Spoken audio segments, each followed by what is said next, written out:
Hello, Miss Zen Honeycutt. How are you today? I'm so blessed you're with us. Thank you, Jill. It's so great to be with you and all of your viewers. I'm so excited to be here today.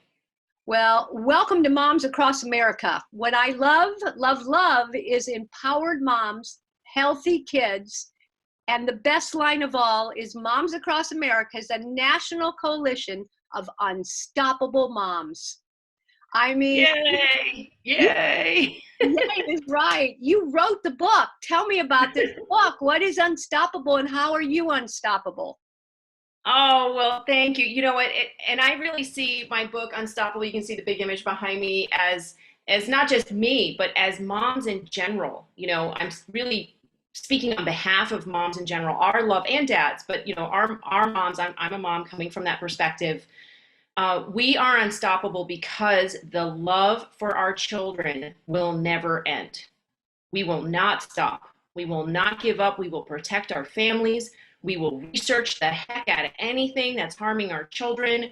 We will talk to our friends and neighbors. We will post and tweet and share and petition and call and march and pass out flyers and do whatever it takes to protect our families and our children. And that's why I wrote this book, Unstoppable: Transforming Sickness and Struggle into Triumph, Empowerment, and a Celebration of Community. And it's really, my story conveyed through the activism that I took on. I didn't want to be an activist originally, but when my son almost died from pecans and the stuffing on Thanksgiving, and I realized that my kids had so many health issues, which I'm sure we'll talk about more, I realized I was the one to do something about it. And once I started doing something about my children, I realized I needed to do something for other people in the community as well, because my son's future spouses were out there somewhere and I wanted them to be healthy as well. So this is a community issue, and we are taking this on with moms like you and with moms that are watching right now. And I'm so excited to be able to share more about what we do. Well, tell me about your story. Let's start right there because that's the whole purpose of why you're doing this mission and you're brought to this earth, as I always say. So please share that story. Share your story. Oh, well, thank you. Yes, as I mentioned, I have three boys, and like millions of mothers across the country today, I was struggling with their health issues. They had allergies. One had life-threatening allergies, and he almost died on Thanksgiving evening from pecan and the Thanksgiving stuffing that I gave to him. It was somebody else made it, and I just didn't think to ask if there were nuts in the stuffing. I had never made Thanksgiving stuffing with nuts in it. So I gave it to him, and he puffed up like a raspberry and his eyes rolled back in his head. He almost stopped breathing. It was horrifying. And we did revive him. We rushed to the hospital. He had to get we gave him an EpiPen. He had to have the steroids, all of that. But from that moment on, I lived in fear of food. I lived in fear of social events, of birthday parties, of, friends bringing cookies over. I mean, my son could die from food. And this was not normal. But what was happening in society is they were trying to tell us that it was normal, right? Oh, kids have allergies and they'll either grow out of it, some doctors said, or it'll get worse and it'll become even more life-threatening with increased exposures, right? Increasing our fear. So for many years, I just ignored that. Not ignored. We avoided the issue, and we were very careful about food. And then one day, my son said, Mom, I wish all my allergies would go away. Oh. And he had a rash around his mouth, and he was so forlorn and miserable. And I said, me too, buddy. But what I realized, what I was saying in my head to myself was that's never going to happen, because the doctors had told me his allergies would only get worse and more life-threatening. And then I realized what I was saying in my head. I realized how resigned and doubtful that was, how much of really a victim I was taking on myself and my sons to be. Like, there was just nothing we could do about it. We just had to resign ourselves to avoid this food. And I'm not committed to that. I'm committed to being empowering, to be empowered, right? To contribute, to be creative, to find out how we can make a difference in the world. So I thought about my cousin who had gone gluten-free for a year. And then after a year of going gluten-free, she was then able to eat some small amounts of gluten at a wedding or a birthday party and be okay. And I reminded my son of her, and I said, would you like to someday at a birthday party be able to eat a slice of pizza? And he said, yes. And so I said, well, would you be my partner in your health? Would you drink green drinks and try alternative therapies and, do whatever it takes to get healthy? He thought about it. He was 8.5 or maybe 9 years old. And he said, yes. And I said, great. Then I shook his hand and I said, then you have a deal. I promise you, you will get better. And that was scary for me because I really didn't know how, but I did know that if I made a promise to my son, I would step up and take on actions that I had never taken before. And I did that, and I researched about GMOs and glyphosate in the food supply. I got involved when there was Prop 37, an initiative to label GMOs. I just knew that these GMOs and the toxins in the food supply had to be related to what was going on with my son. And I was right. 4 months later, his allergies were dramatically reduced. His health is incredible now. He's a speaker about health issues and how to live a long life and eat a organic, whole food, plant-based diet. And he's a very healthy teenager now. So, and he did that by making his own choices, to eat healthy. And in that process, I got involved with Prop 37 and labeling GMOs and started Moms Across America to let other people know that your children can get better too. My other son, we resolved some autism issues, symptoms, and many health issues going on in my family have been resolved through eating an organic diet. And so that is what sparked it. We joined into 4th of July parades. We had banners and we were marching. Moms Across America marched to label GMOs. We reached 5 to 10, 200,000 people at each parade. We reached millions of people in a single day with 179 groups joining into parades. And since then, we've had over 1,000 events in local areas by, 1,000 volunteers have hosted events in areas in all 50 states. And the last check was our social media person said we had 67 million impressions in just the past 4 years, and we've been around for 8 years. So we're guessing maybe about 100 million people we've reached. And that's just on social media. That's not movies and documentaries and, books and things like that. So we're reaching a lot of people, and it's because moms like you and I share when we find a solution. And when we find a problem, right, and then we also find a solution and we say, hey, here's what we can do about it. So that's what Moms Across America is based on. It's based on the love for my children and my commitment to our community, to us all being healthy, and the intention that we have a safe and healthy food supply and a safe and healthy future. Amazing. I'm going to stop sharing the screen so we can see you bigger, better, greater. Hold on. Great. That's fine. And I wanted to ask you, you're talking about the GMOs. Could you explain exactly to the audience what is that? Because some of that's foreign to a lot of people. Oh, yeah, absolutely. And keep in mind, I'm speaking from almost 9 years now of research and speaking to scientists and researchers and doctors and farmers that have been researching this for 25 years, right? So I don't expect people to know or to absorb all of this at once. It's a lot of information. But to summarize it, there are 3 types of GMOs.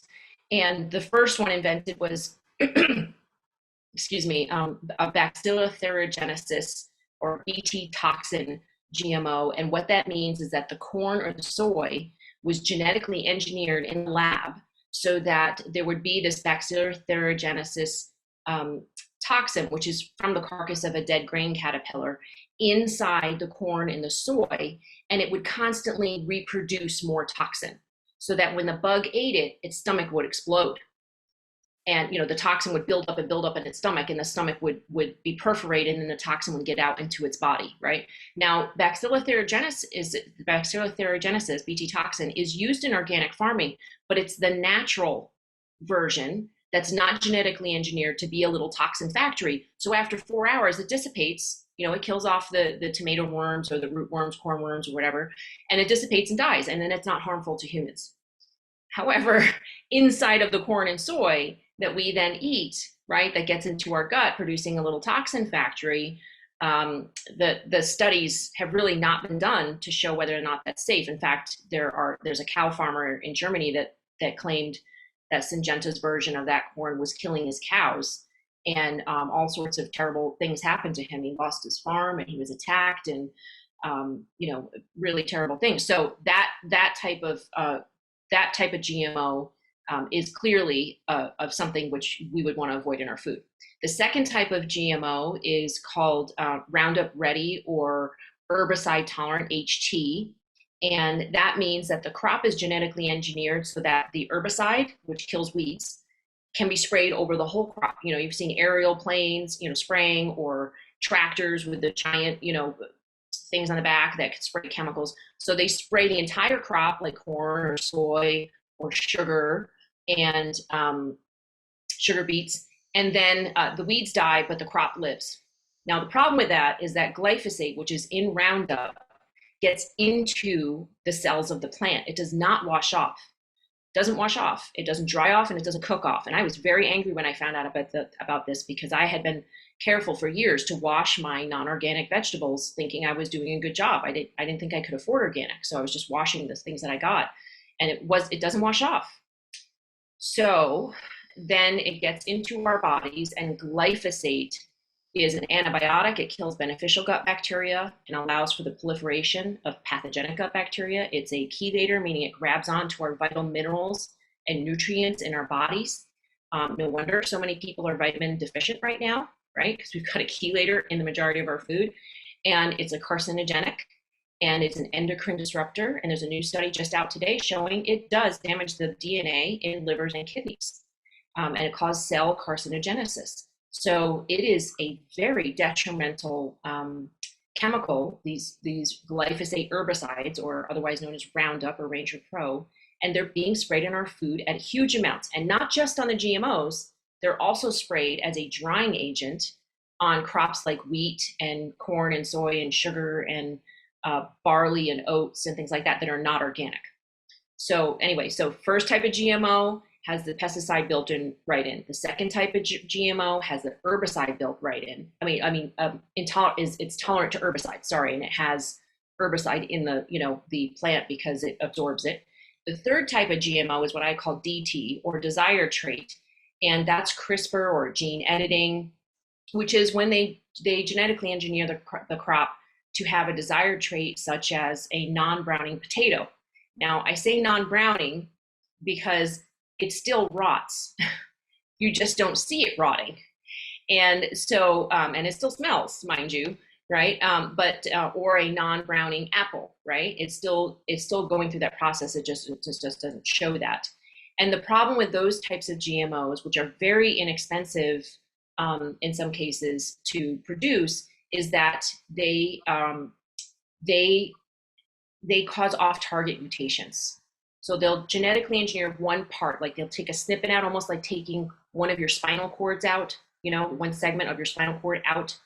And then they expect all the rest of everything to stay the same. Well, it doesn't, right? Your whole body is affected by one thing that you do to it. The whole plant is affected by one thing that you do to it.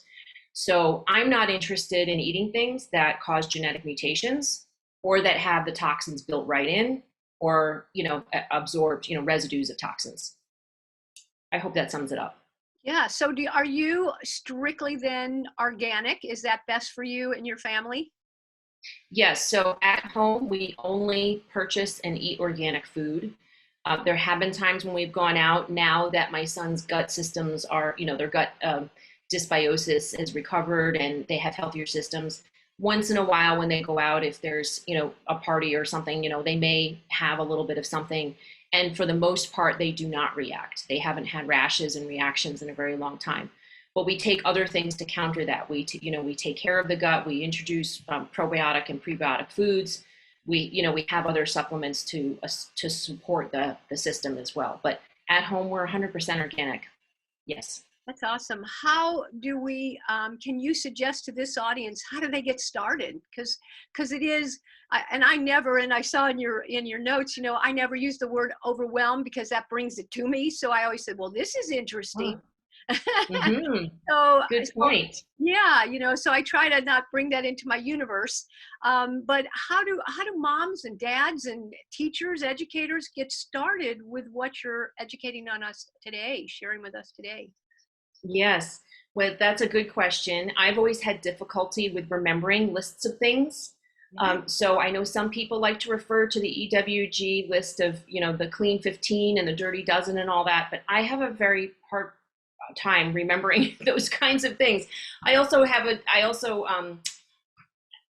do not agree with the fact that they have sweet corn on that list, because there are 12 varieties, for instance, of GMO sweet corn from Syngenta alone. So I don't think that corn should be on any one of these lists. So I don't refer to those lists, although some people would say, oh, I just go by those lists. What I say is that I suggest is that you transition your food from and prioritizing the foods that you eat the most of.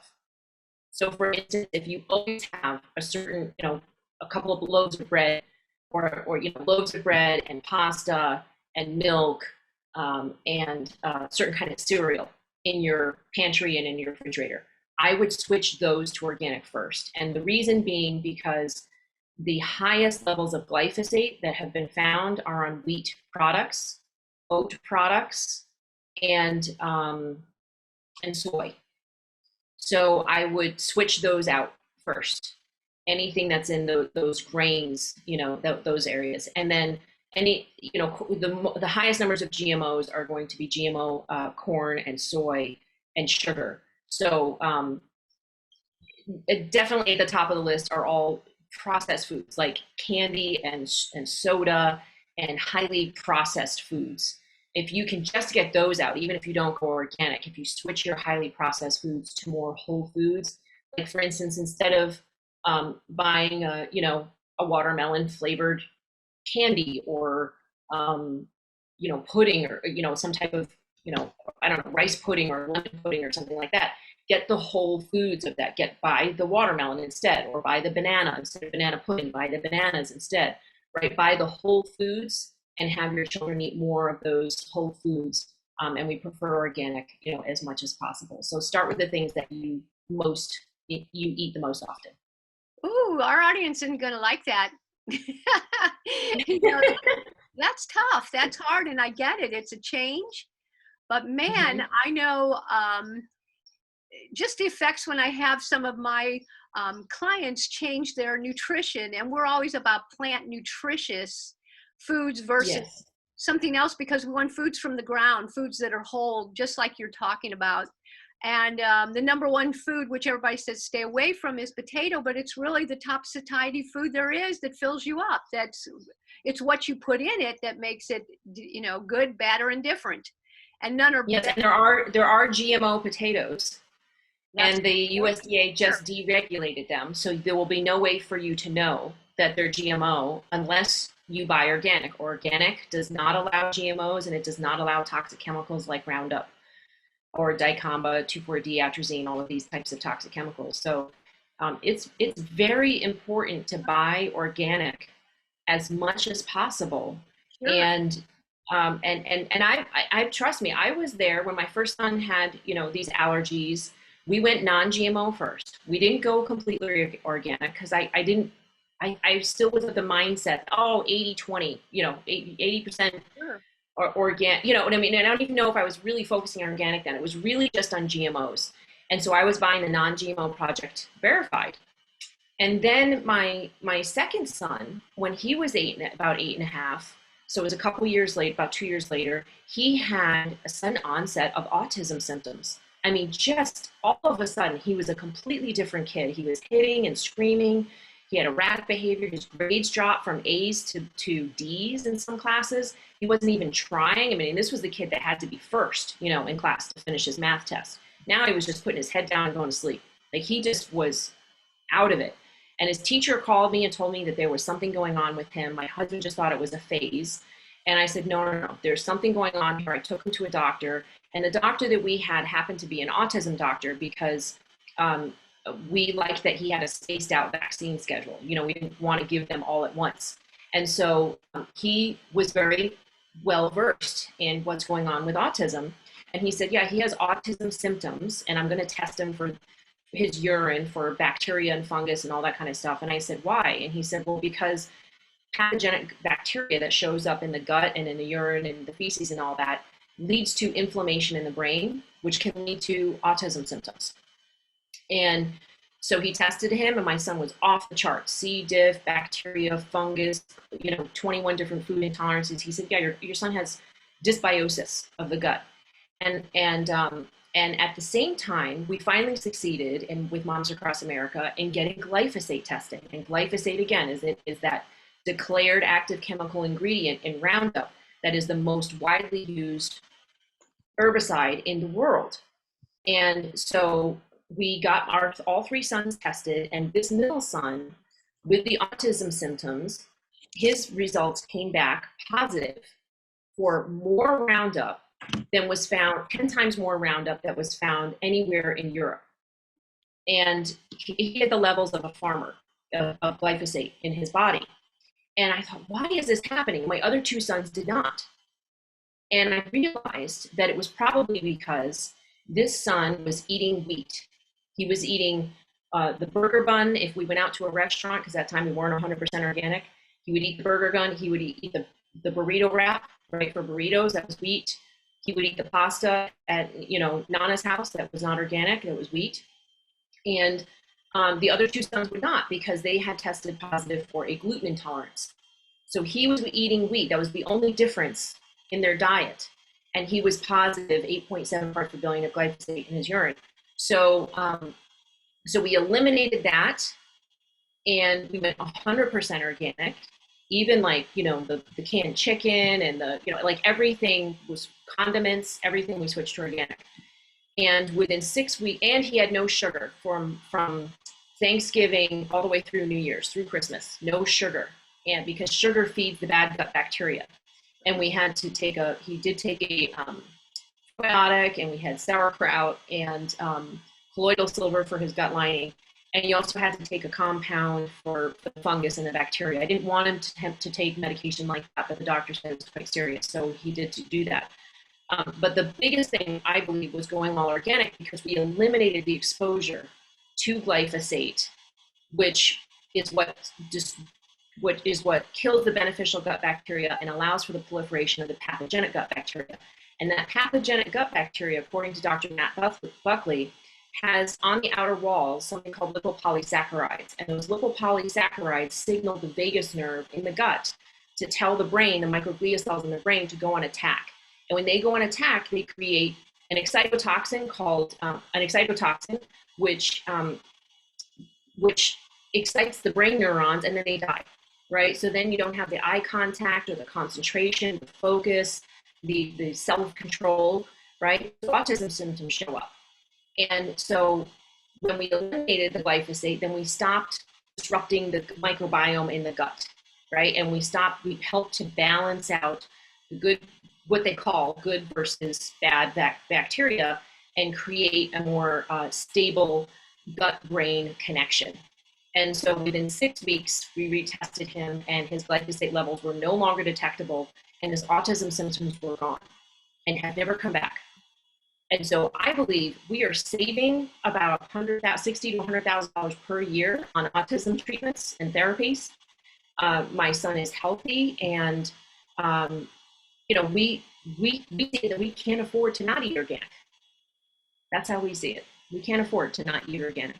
Our health is too important, and we will make the cuts in other areas of our budget. We don't do fancy vacations. We don't buy the latest TVs. We only buy phones when we absolutely need to. We buy much of our clothes consignment. We go to consignment stores first. In our household items, we buy those consignment, and we make room. We make sure our budget has room for organic. Pick your battles. Yes. It's important to you. That's what it's all about.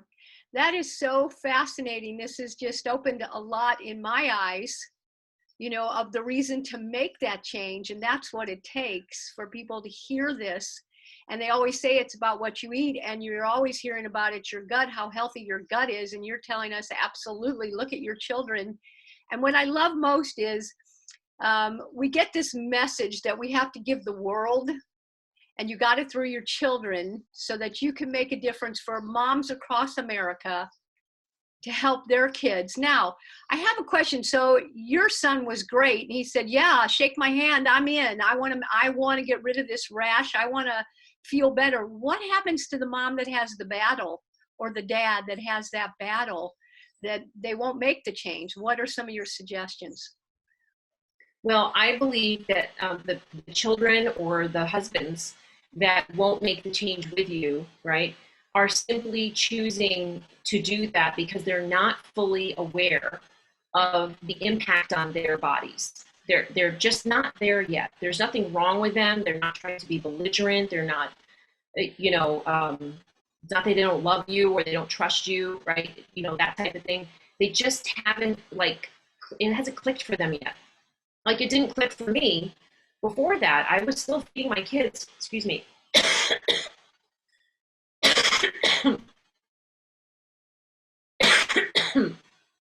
Excuse me. No, I totally understand. Yeah.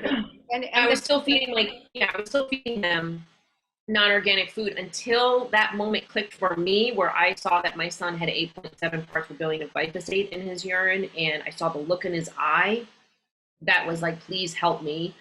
My second son with the allergy symptoms, with the autism symptoms. And it was obvious that, we needed to do something somewhat drastic, because otherwise we could be doing something even more drastic, which would be ending up in the ER or spending $100,000 a year on autism therapies. So, 1 second. Well, Greg, do you have anything to drink? Sorry. Yeah. Yeah, so this is so interesting because it does take that third time to be told or shown to make the change. And I try to tell people, and myself mostly, when I hear it the second time, especially in the same day, you're supposed to listen. Yeah. Well, and I encourage you not for you to be the only one telling them. So what I did was I introduced them to movies. I had them watch the Robin O'Brien TED Talk, which is called Patriotism on a Plate. It's free on YouTube. It's only 20 minutes. That's the first thing that I saw that introduced me to the concept of GMOs. Then I watched Genetic Roulette, which is by Jeffrey M. Smith, and it's an award-winning film about GMOs. It's longer and it's heavier, so it's better for older children. But definitely somebody 9 years old can watch that. 8, 9 years old can see it and get the gist of it. They may not watch the whole thing, but they'll get the first, 20, 30, 40 minutes of it. And then also there's GMO OMG by Jeremy Seifert, which has 2 really cute, adorable younger kids. So younger kids that might appeal to them. Right. And there's a movie called Secret Ingredients, also by Jeffrey Smith, which is really good for families facing children with autism symptoms and how they recovered from that. And actually my son and I are in that movie as well. So then there's a beautiful, like a love story to food and her mother, this movie by Aube Giraud from Canada, a movie called Modified, and it's all about genetically modified foods. So there are movies that you can watch together as a family, and with your spouse and with your kids, and make and the strategy that I would say is make a deal with them. You watch this movie with me, you consider taking on a new way of eating, which will still taste good. Come on, folks. There's organic cookies, there's organic chips, there's organic pizza out there.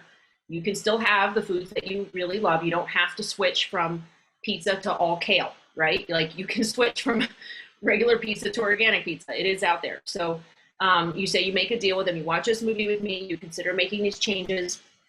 And then we'll get to go to, an amusement park, or, we'll rent your favorite movie, or, whatever it is. Make a deal with them so that they feel included and that it's a choice.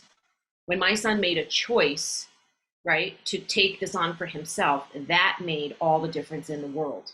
Absolutely. So just find what works for your son or your husband. Let's make a deal. What will work for you? If you do this with me, what would you like to do? What would you like to do on the other hand? And make a plan with them and make it fun. I think choices are so important, not to back against the wall and make it their idea. And yeah, let's try this. Let's see what happens. I know that we've had so many revolutions like yourself with changing our nutrition to a better nutrition. And now I'm all into juicing myself and just trying to get, and when it goes down, it's so interesting because it's just so fresh in my system that you know that it feels good. And it's the same that you're talking about. You just feel instantly better, and it is instantly. It's very quick. And so, Yes, it is. so Yeah, in what? fact, the studies show that within 1 week, 90% of the pesticides can leave your body. Within 2 weeks, 100%. There are multiple studies now showing that it can be very quick. Some people say that within 3 days they start feeling better. And the testing for glyphosate shows that. There was one guy who was going glyphosate free and organic for a week, but he went to a birthday party and he had a slice of pizza, and every day he was tested for glyphosate. He had to give his urine sample, and the day that he ate the slice of pizza, his glyphosate level spiked up by, like 100% or something, just you could see a huge spike. And it dissipated after 2 or 3 days. It went back down to the other levels. So what you eat really does make a difference. And having that glyphosate level in your body, like, what concerns me is that, you have a cup, right? And you put stuff in and you put stuff in, and you never know which teaspoon of what toxin, right? Whether it's glyphosate or fire retardants from the clothes or the chemical from your household cleaners, which toxin is it going to be that overflows this cup and has it get into your child's body? Like, all of the toxins start getting into your child's body, and then they start having reactions, either behavioral, learning, cancer, autoimmune issues. I don't want to scare you, but that's what's happening in the body, right? There's there's a burden of toxins which can get into your child's body if they're exposed to too many toxins. Yeah, and I think you're just educating. You're just opening the doors and the windows to sharing what is really going on inside. Mm-hmm. And that's why you're unstoppable. People don't take that to their heart to help everybody do that. And your kids, in my opinion, were brought to you to get this message out. So. I'm very blessed to have them, and all of their health issues that they've had. We have somehow made it work to the best, to end up being the best thing, not the best thing that happened, but we've made something good out of it. Absolutely. And yeah, and millions of people now, thousands have reported to us that once they went organic, their health is almost completely recovered. We're not the only ones. Many, many people are reporting this to us. Hundreds of people are reporting it, maybe even thousands. I just kind of stopped accumulating the testimonies on Facebook and Instagram, but so many people are reporting that. And so I really encourage you to try it. Try, at least say, okay, for 2 weeks, we're going to go to 100% organic. We're going to throw out the junk in our pantry and our fridge. And the trick is to get it all out. You really do. You have to get it all out of your house, because if it is there, you will eat it. There's nothing wrong with you. It's just the way human beings are. We don't want to waste things. We think a little bit is okay. We justify it. We're really hungry. We don't have time, whatever. But if you don't have it in your house, you can't eat it. So just get it all out, purge your pantry, purge your refrigerator, and at least of those things, like I said, that you eat the most of at first. And then over time, give yourself a time to get it all out of the house, restock, reset, reboot your system, and go completely organic for 2 or 3 weeks. And then tell us how you feel. Yeah, and then write Moms Across America and Zen, Mm-hmm. and let her know how you're doing. Yes, absolutely. That's amazing. So are there any other tools in our toolbox that you would suggest, a few more that we didn't discuss? Well, let's see. There's a lot of great websites to help you. And of course, momsacrossamerica.org. We have a huge amount of data there. We have hundreds of studies if you are into the science part of it. We have a blog that explains, I try to explain the science as clearly as possible. We have an action page where you can take action. We also have a health solutions page where if you want to transition to your body, we believe that the body has an innate ability to heal. And so we don't promote that just, everybody's on all kinds of supplements all the time. We have supplements that we really feel are for you to transition to healing properly. So we have those on our website as well. But I also want to put a shout out to some websites that can support you in healing in other ways as well. And those are ehtrust.org. It stands for Environmental Health Trust.org, and Children's Health Defense, and 5G Crisis. if you go all organic and you start noticing a health difference, but then your son goes on, it plays video games on his laptop or watches videos from a cell phone for hours at a time, and you notice, man, he's still really cranky after doing that, and irritable and kind of like aggressive behavior. I would urge you to look into the effects of radio frequency radiation, which are inundating our kids. And if you're going to look at how the whole body can be affected by food and toxins, we really need to also consider the pollution that is coming from wireless radiation. And so I would encourage you to look into that as well. And our kids, we're homeschooling, right? Most of us are homeschooling, remote schooling, we're plugged into laptops. And I'm going to show you, well, I can't show you from my laptop, but I think I can show you from my cell phone. I'm sorry, I don't have. One second. And then you turned your cell phone off. Here it is. Okay, sorry. So here is a hard wire system. This is an Ethernet cable, Cat 6. You either want to get Cat 6 or 7. And this is an adapter. And you want to use this to plug into a cell phone, a laptop, or cell phone, laptop, or iPad. You can buy a certain adapter for each one. You can get these on Amazon or online. And then your child can be hardwired. And if your child is hardwired, the exposure of the radiation, and I have done testing from, sorry, I have a meter I wanted to show you, but I have a certain meter that tests the peak, not just the average. It's called Safe and Sound Pro 2. And the peak radiation that's coming off of a laptop, if your child is sitting there in front of a laptop all day, is about anywhere from 37,000 to a couple million microwatts of radiation. And the bioinitiative.org and Trust and all these websites say that over 100 is harmful and 1,000 is extreme and dangerous. And scientific studies following male rats that were exposed to cell phones for 3 hours at a time, twice a day, so 6 hours total, within 18 weeks, most of their sperm were dead. So if your son is sitting in front of a laptop for 6 to 8 hours a day, exposed to that type of radiation, he may become sterile. I mean, that's just what the animal studies say. I can't say that will happen. I can't say it's being shown in humans, but the animal studies are indicative of that type of harm coming to the male species. So the amount of radiation and the time period is very important. The FCC studies have only been done for 30 minutes, and they've only been done for adults, that are 200 pounds. And so the safety studies on children and exposure to children, has not been, that safety has not been proved by the FCC. So I need to put that plug in there too as well for wireless radiation exposure. And seeing as so many people are homeschooling on laptops right now, you can get hardwired. You just plug the other end of this plug into your router, and then you can turn off the Wi-Fi on your router, and your family can be hardwired. There are cords around the house, but you just tape them down, and you just make sure that people are careful. And what did you call that? That white little bar? What did you call it?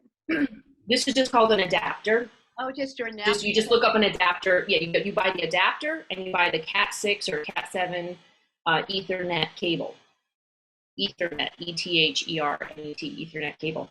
And by the way, when they are hardwired, they are faster and safer, and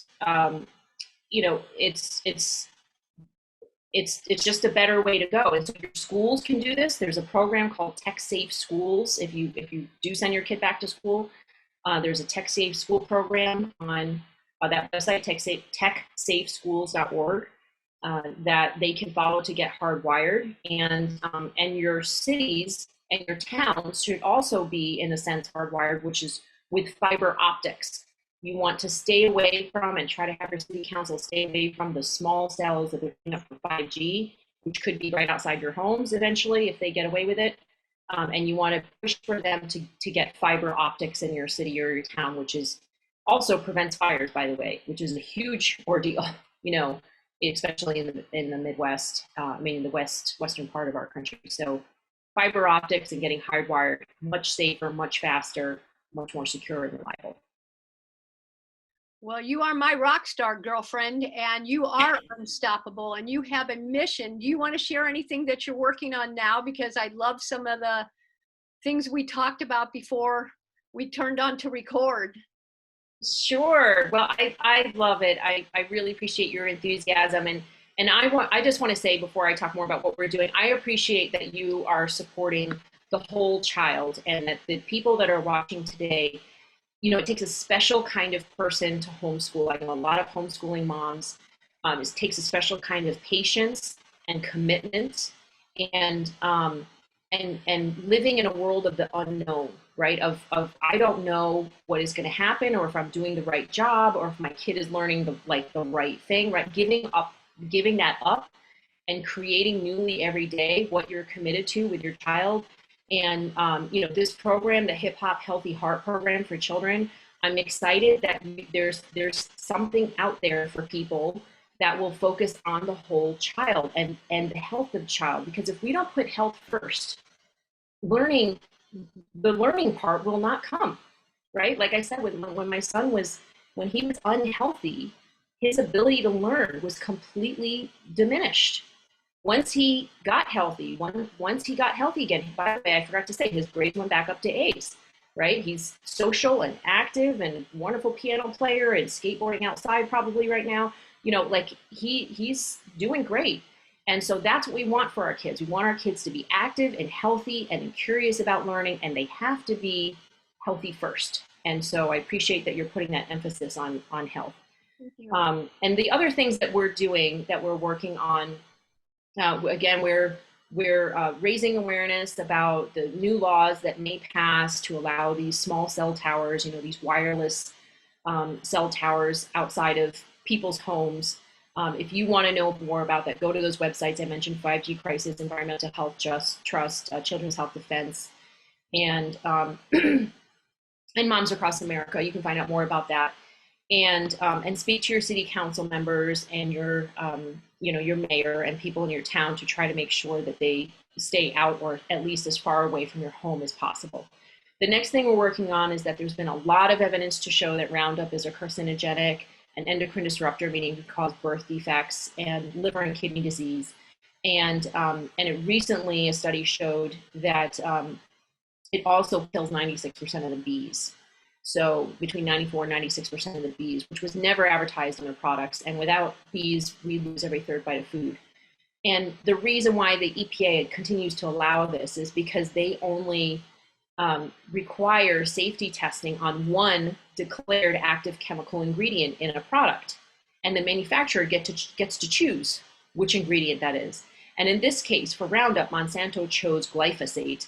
And glyphosate by itself is very harmful long-term, but it's not immediately toxic. It's the other ingredients in the product that are immediately toxic. So they kind of get to go through a loophole and get the approval just on one ingredient and not the final formulation. And the final formulation is very toxic to bees, very toxic to humans. And so what we're working on is trying to get the EPA to change their policy to require final product, right? Final formulation, safety tests. And that would basically fix that whole system, right? We wouldn't be exposed to highly harmful chemicals in any type of products, agrochemicals or flea and tick collar, flea medications or shampoos or whatever that is. So we're working on that and many other initiatives, raising awareness about regenerative organic agriculture, which is really a solution not just for health but for climate change and many other problems, soil problems. And we always love connecting with our friends in Japan and other places around the world as well to work on a healthier, safer food supply. Amazing. Totally, completely amazing. I loved it. I've learned so much in this last hour. I will make a difference in my life. And then, of course, the neat thing is it's domino effect. So you change so many other lives. And that's what I love. I love about you. I love about Moms Across America. And I thank you for you from the bottom of my heart to you. Thank you, Jill. Thank you for all you're doing, everyone. please go to momsacrossamerica.org and join us on Monday nights on our Moms Connect call. Sign up for our newsletter and you'll get an invitation. Donate if you can, support what we do, but also support what's going on with this Hip Hop Healthy Heart program, and get the word out that the whole child matters, the health of the whole child. And so I appreciate all of you very much as well. God bless. Thank you.